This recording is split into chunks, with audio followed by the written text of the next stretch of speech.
Just 2 months or 3 months after 9/11, I published a booklet entitled A Muslim Response to the Attack on America. We've got the booklet here.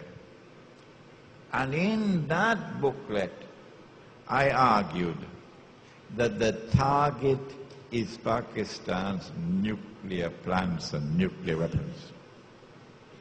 I also argued that in order for them to be able to move in and destroy Pakistan's nuclear plants and nuclear weapons, they will have to provoke civil war in Pakistan.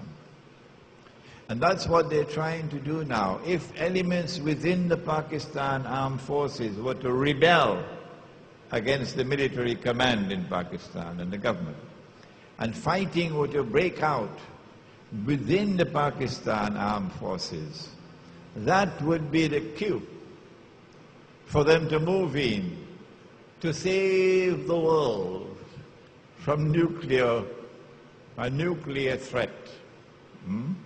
Once they dispose of Pakistan's nuclear plants and nuclear weapons, and to an extent Iran's missile capacity, then 2012 would be, I believe, all the hype about 2012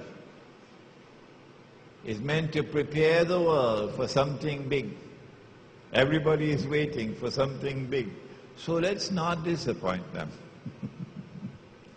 And 2012 perhaps can witness Israel's big war, the use of nuclear weapons in Israel's war. And eventually it will then become clear that Israel has replaced the United States as the ruling state in the world. A defining moment in history for the transfer of power from the United States to Israel to be recognized by the rest of mankind.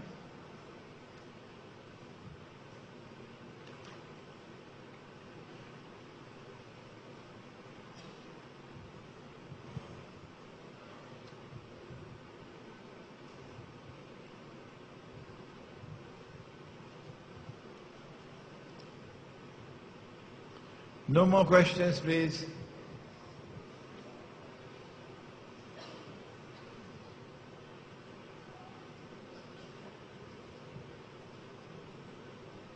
Well, this is a nice question. How do we look for a wife? Well, you've been able to see, haven't you? We have very beautiful women here in Trinidad. Don't we?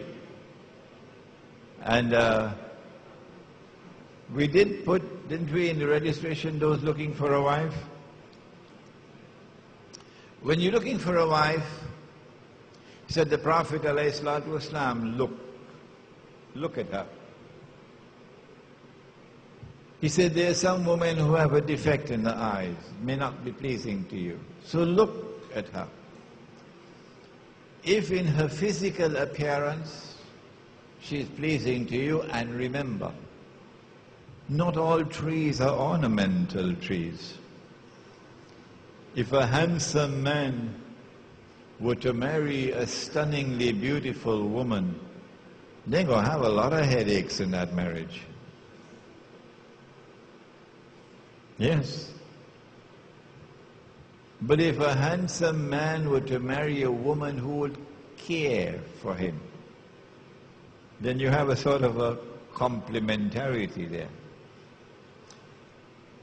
So look at her and see whether her appearance is appealing to you.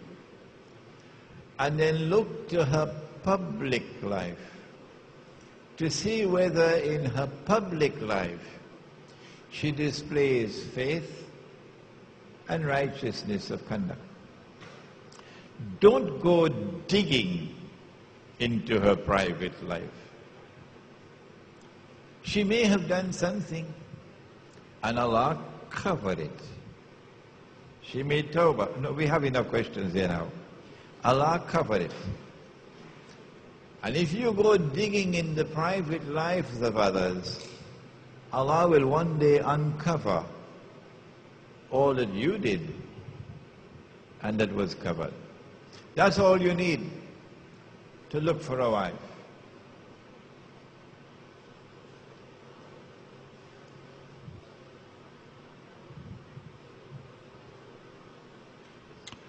When the rabbis asked the three questions and the answers were given to them, how did they respond? There was only one response that we have any data about. Question number one was, ask him about the young men in the cave and the wondrous story, Ashabul Kahf. Question number two was, ask him about the great traveler who traveled to the two ends of the earth. Question number three was a tricky question. Ask him about the ruh.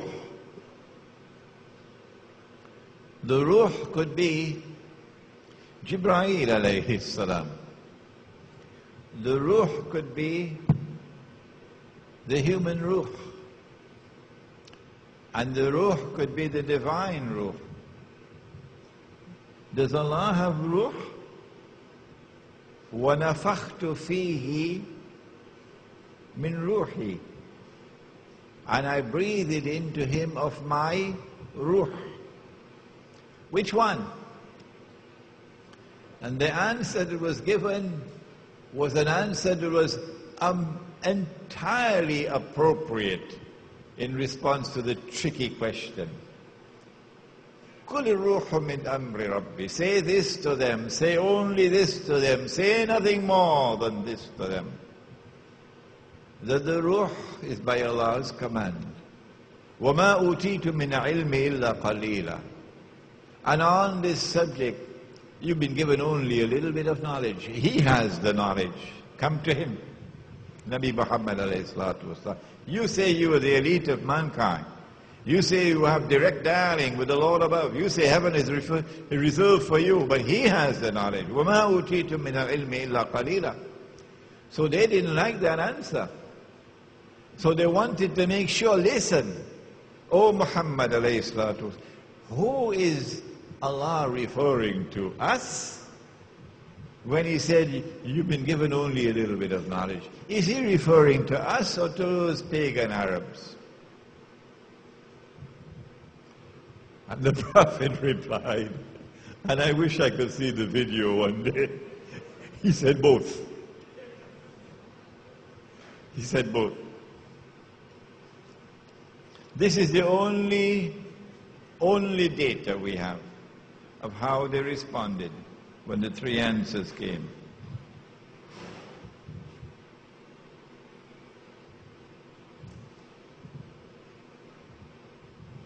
You said that Gog and Magog would not actually drink up the water. It is symbolic, the drinking. It's actually consuming the water.